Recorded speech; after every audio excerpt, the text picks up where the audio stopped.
we stand together, we're stronger than you, yeah. If we stand together, we're stronger than you, yeah. You may have the power, but we have some too.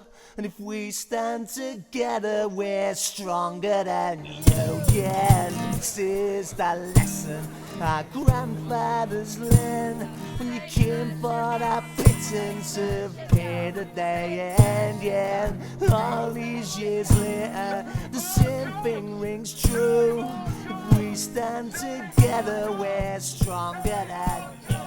People in this community have worked at Appledore for generations, and we do not want this to end.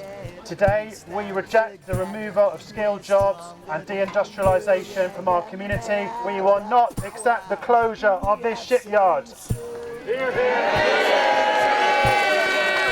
It's been quite a whirlwind roller coaster, really, of emotions, of highs with like the march and the rally and the turnout from the community and the support from the community and the workforce, right down to the lows of March the 15th when the yard closed down. Like, you know, we had about 10,000 signatures on the petition to save the yard. There's people from Australia, people from Canada, people from the United States, and all putting comments on there mentioning about the yard, the ships that are built at that yard, the workforce at that yard, and how well known that yard is around the world, which is really quite amazing, really, for a little yard in little North Devon. Despite the fact that there was work out there, none of the due process had been gone through prior to the work being allocated. If that had been done properly, that would have saved that shipyard. Babacock, that effectively closed the yard, probably did all they could up to that point. Certainly for the last kind of 6 months, it cost them a huge amount of money to try and keep the workforce together. And we negotiated a mobility agreement in order that they would do that, so they were kind of tied into it. But they did it out of goodwill because they recognised there's a good group of workers there that they needed to keep together, and the workforce is the heartbeat of the yard. It's a community-spirited yard, you know, everyone's got a connection to it, especially in the village of Appledore, you know, families and generations have worked there, you know. My old man's a manager down there. He's a pipe fitting manager, and my family's been in it for years. My cousins work down there, and it's nice to get the opportunity to work down there. It's just a shame that things are going the way they're going.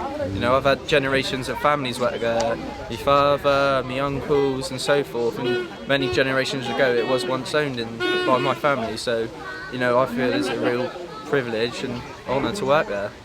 Yeah, my stepdad's worked down there. He's an apprentice like all of us. He's worked, you know, many years down there, and he left, and then I come down, tried to do the apprenticeship, and the way it's turned out, it's been a shame, but you know, we're going to try our best to keep it open, and we'll fight for it. It's almost like it's part of the furniture. The history of the River Torridge and shipbuilding is just next to none. You know, you can go back hundreds of years and they've been building ships there. Appledore is one of the last remaining shipyards of 40 yards at one point on the stretch of River Torridge between Bideford and Appledore. There's lots of young kids out there that really have got no idea what they want to do, but they would benefit so much from these kind of traditional trade apprenticeships where they're looked after, they suddenly do a bit of growing up and they come out of it with some tangible skills. It was always understood in the shipyard that the skills we got there, nobody owned those skills, we were just custodians. We looked after them and we passed them on to the next generation, and the apprenticeship system was second to none. And that's partly why we turned out some of the best skilled and flexible tradespeople in the country. I first got involved with the yard about 1974 when I was working for a company, Element Lines. We were looking to build some small container ships. We ended up coming down here and we found a group of guys who had a much more open approach to design and system ideas. We had a visitor who said, if there's a problem at Appledore, he said, you all gather around a drawing board. He said, and within 10 minutes, he said, you've got the solution there. He said, I've been in other places. He said, when there's a problem, everybody's immediately watching the backs and blaming everybody else. They had experience and design skill that was quite unique, I think. They would listen to ship owner.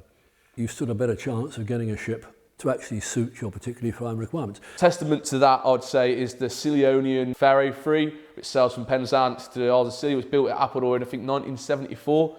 Still going now, and which is described as some of the most treacherous water in the whole world between Penzance and the Isles of Scilly. They could never compete with the bigger yards, but they could always be competitive with specialised vessels. Another quite unique quality that Appledore has that not many other shipyards have is it works on like a factory production line. So, you know, you get the steel comes in, it goes onto the plasma bed, gets cut, moves to the next process in the panel, lines are flicked out on the steel, then the frames are put up, moves up to prefab, units get built, and then it moves from the prefab to be into the dock to be made into a ship, and it just continually goes that way, like unit after unit after unit, constant, as you are basically on a production line really, but a large scale, heavy fabrication production line, you know. I think that's what its unique characteristics of that place is, why it's been so successful.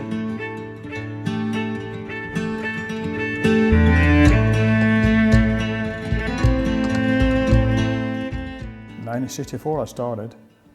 In 1964, the Britain was second only to the Japanese in gross tonnage built in the world. Second. Now look at us, nothing, they can't even see us on the radar. We have worked down there solid for 5-10 years in that shipyard. They had 2 slipways in the dry dock and they're always full.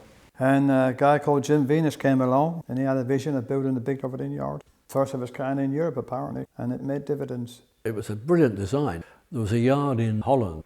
They copied it almost exactly. You could build that ship top to bottom and paint it undercover. Now at that time the shipyard was owned by Courtline, who were a holiday company and they owned tankers, etc. And about 1972 they went bust and were fully nationalised as a nationalised industry.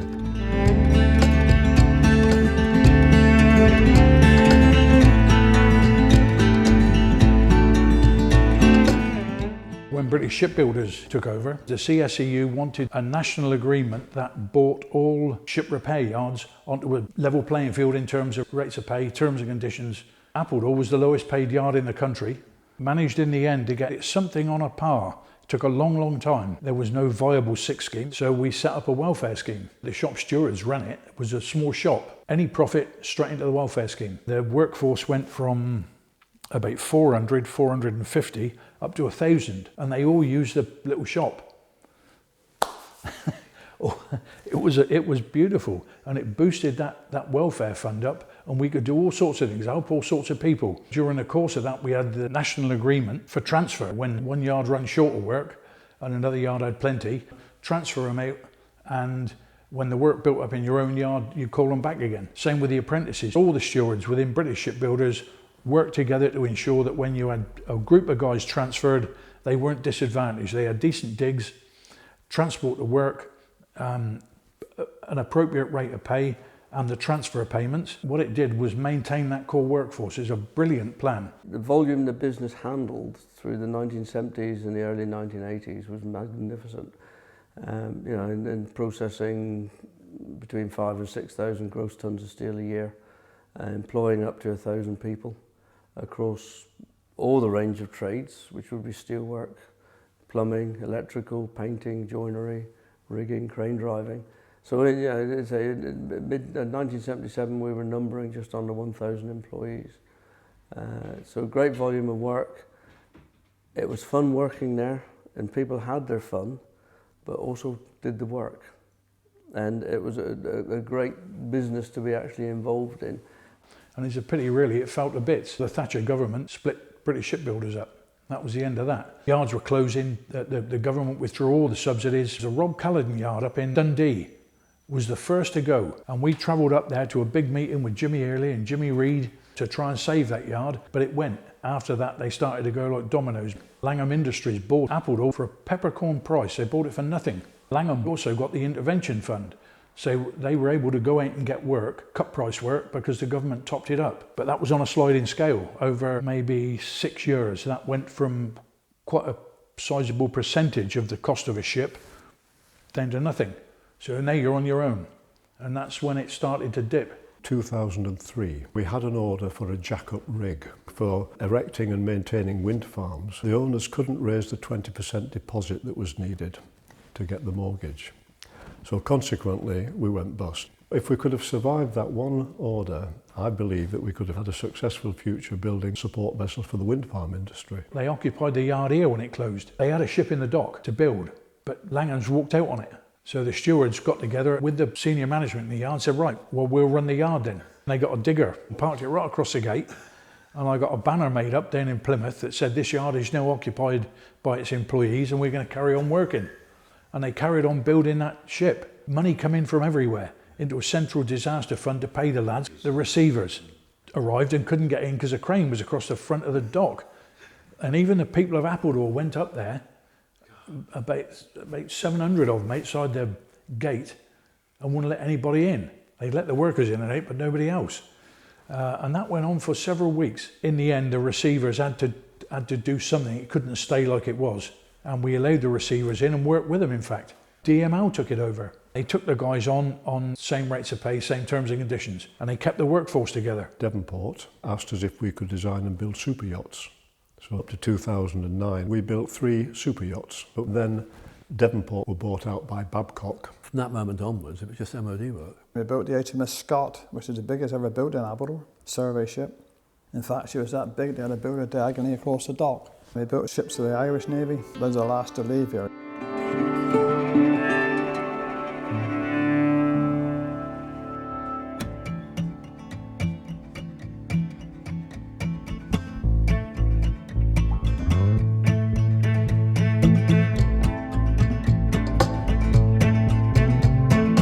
They are planning to build ships back at Highland Wharf again, Infrastructure are saying. So they're looking to do the high-end stuff at Belfast and the small to medium stuff at Appledore, which is going to be ferries, and they're looking at doing renewable stuff as well. The fact that the yard was saved was the main thing, you know, which made everyone happy. The community was overjoyed by it. There is people employed back there. It's only maintenance work at the minute. The dock gates have been fully taken out, and that's the main maintenance work they've been doing. It can be successful. Going back to what Appledore made its name on, not just solely focusing on Ministry of Defence work, is actually diversifying stuff like tugs and dredgers and ferries, and not just stick to shipbuilding, because there's a big market for the renewable energies at the moment with, you know, wind turbines. It's a big enough piece of land there to be able to do that sort of stuff in the yard. The fact that they've actually bought the whole yard speaks volumes to me. Babcock only leased the place, so you always had that doubt in the back of your mind, you know, are they going to renew the lease if we run out of work? Now they actually own the yard.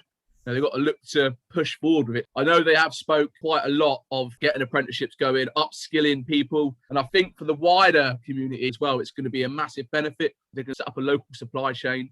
That's going to be great for the economy in the local area, which has taken a massive hit. We want Appledore to be successful for the generations of the future and to make sure that, as unions do, our members are looked after.